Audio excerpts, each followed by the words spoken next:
This is the only known photograph of Guantanamo Bay detainee Shaker Aamer, taken in London shortly before 2001. He's shown holding 2 of his 4 children.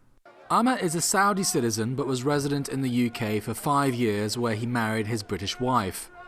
But he was arrested by the Americans in Afghanistan after the overthrow of the Taliban. Aamer says he was working for a Saudi charity there. The Americans said he was a member of Al-Qaeda.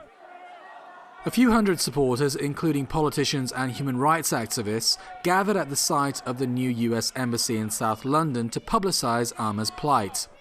They call for him to be charged with a crime or immediately released from 9 years of detention without charge. Later, a conference was held where speakers urged the British government to put more pressure on their American allies.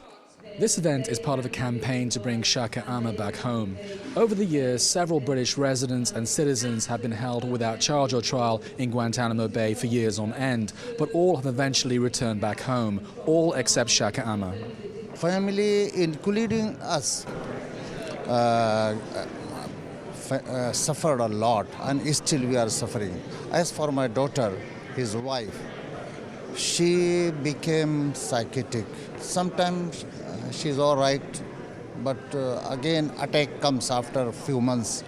He's still out there, as far as we can tell, because the authorities there suspect that he knows things. Now, we know about how their attitude to WikiLeaks has led to a persecution campaign there. And I think the same thing is happening here, that he has been a witness to some unspeakable conditions and some torture and possibly killings. And this information is something they don't want to get out. Speakers said Aamer was being punished for leading a prisoners' hunger strike and for speaking up for detainees' rights.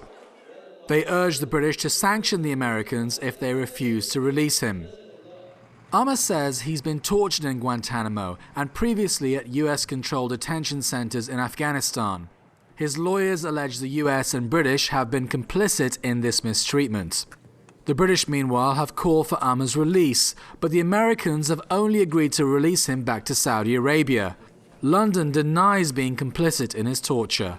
Roshan Mohammed Salih, Press TV, London.